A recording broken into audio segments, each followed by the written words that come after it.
Hello दोस्तों, welcome to AK informative. दोस्तों, recently India ने रशिया से 3 million barrel crude oil purchase किया है और इसे लेकर USA में काफ़ी असंतोष देखा गया है और उनका जर्नलिस्ट और सिटीजन्स का यहाँ तक भी बोलना है कि अभी इंडिया के ऊपर भी सैंक्शन लगना चाहिए।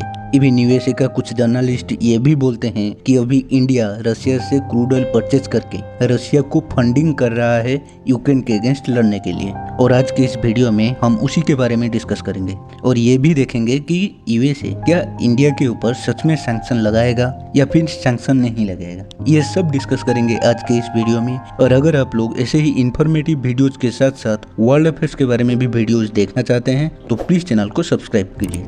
तो वीडियो शुरू करते हैं। दोस्तों, दरअसल इंडियन ऑयल कॉरपोरेशन OIC ने रशिया से 3 million barrel crude oil import करने वाला है और ये देखकर अमेरिकन मीडिया अभी ये बोल रहा है कि अभी इंडिया के ऊपर सैंक्शन लगाना चाहिए क्योंकि इंडिया रशिया को फंडिंग कर रहा है। और USA का जो जर्नलिस्ट है उनका कुछ बात दिखाने से पहले मैं आप लोगों को ये बताना चाहता हूँ कि अभी जो रशिया ने इंडिया के लिए एक स्पेशल डिस्काउंट अनाउंस किया था क्रूड ऑयल को लेकर कि 25 से लेकर 27% तक डिस्काउंट देगा क्रूड ऑयल के ऊपर, उसी के ऊपर इंडिया ने रशिया से क्रूड ऑयल इंपोर्ट करने वाला है। और यहाँ पे ये सोचना है कि इंडिया ऐसा कर क्यों रहा है। क्या इंडिया USA के साथ रिलेशंस खराब करना चाहता है या फिर अपना क्लोज फ्रेंड रशिया को हेल्प करना चाहता है। दरअसल दोस्तों, अभी रशिया ने जो डिस्काउंट दिया है उसके अंडर अगर इंडिया ने रशिया से क्रूड ऑयल परचेज करता है तो हमें बहुत सस्ता में मिल जाएगा। और ऊपर से इंटरनेशनल मार्केट में अभी क्रूड ऑयल का प्राइस काफी हाई पर है और ऐसे में इंडिया को अपना इकोनॉमी को बचाने के लिए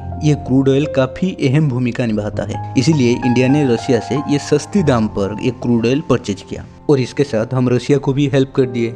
और अभी आप लोग ये भी सोच सकते हैं कि इसके बाद USA ने इंडिया के ऊपर सैंक्शन लगा देगा, जो कि बहुत बड़ी प्रॉब्लम हो सकता है इंडिया के लिए। और इसके बारे में डिस्कस करने से पहले हम ये देख लेते हैं कि USA के जो जर्नलिस्ट है ये लोग क्या सोचते हैं इंडिया की इस एक्टिविटी को लेकर। दरअसल कुछ ट्वीट आया है USA का फेमस जर्नलिस्ट का और कुछ जर्नलिस्ट ये भी बोलते हैं कि इंडिया के ऊपर सैंक्शन लगाना चाहिए और कुछ बोलते हैं कि USA और वेस्टर्न कंट्रीज इंडिया को जो एड दे रहा है उसे बंद कर देना चाहिए क्योंकि इंडिया वेस्टर्न कंट्रीज का इसी एड को लेकर रशिया से ये क्रूड ऑयल परचेज कर रहा है या फिर रशिया को फंडिंग कर रहा है। पर दोस्तों, यहाँ पे मैं आप लोगों को एक बात बताना चाहता हूँ कि इंडिया 2017 से जितना आर्ड रिसीव कर रहा है उससे कहीं ज्यादा आर्ड वो डोनेट कर रहा है। और यहाँ पे मुझे लगता है कि वेस्टर्न कंट्रीज का ये जो जर्नलिस्ट है उन्हें शायद थोड़ा कम नॉलेज है या फिर थोड़ा कम इंफॉर्मेशन है इंडिया को लेकर, क्योंकि वेस्टर्न कंट्रीज जो भी आर्ड दे रहा है इंडिया को उसका 95% उनका खुद का जो NGOs होता है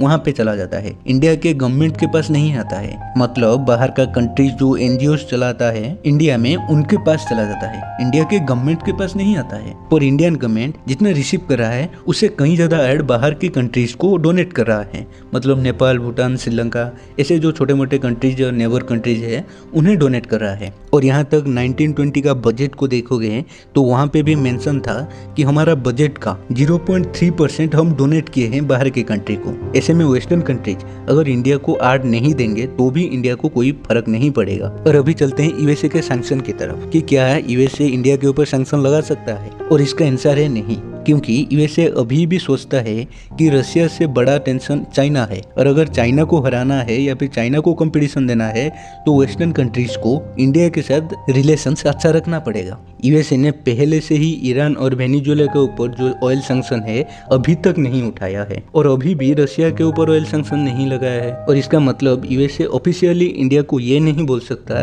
कि आप रशिया से ऑयल परचेज मत करो। और अगर हम मान भी लेते हैं कि USA ने रशिया के ऊपर ये ऑयल सैंक्शन लगा दिया तब भी इंडिया रशिया से ये ऑयल परचेज करेगा, क्योंकि ईरान और वेनेजुएला के ऊपर सैंक्शन लगाने के बाद USA ने इंडिया को मना किया कि ये दोनों कंट्री से ऑयल परचेज मत करो। और तब इंडिया ने USA के बात मानने के लिए ईरान और वेनेजुएला से ऑयल परचेज नहीं किया। और अभी अगर USA ने रशिया के ऊपर ऑयल सैंक्शन लगाता है तो फिर इंटरनेशनल मार्केट में क्रूड ऑयल का प्राइस बहुत ज्यादा बढ़ जाएगा। और अभी रशिया ने ये भी धमकी दे दिया कि अगर रशिया के ऊपर ये ऑयल सैंक्शन लगता है तो फिर वो इंटरनेशनल मार्केट में जो प्राइस है क्रूड ऑयल का उसे $300 पर बैरल तक लेके जाएगा। तो इसका मतलब इंडिया अभी बाहर से इतना ज़्यादा प्राइस दे के ये क्रूड ऑयल परचेज नहीं कर सकता। और यहाँ पे आप लोग ये भी एक बात बोल सकते हैं कि यूएई और सऊदी अरब से हम लोग खरीद लेते हैं ऑयल, और दरअसल यूएसए का ये सैंक्शन लगने के बाद सब वेस्टर्न कंट्रीज यूएई और सऊदी अरब से ही ये ऑयल परचेज करेंगे। तो इसका मतलब सेम ही हुआ, सऊदी अरब इसका प्राइस बढ़ा देगा।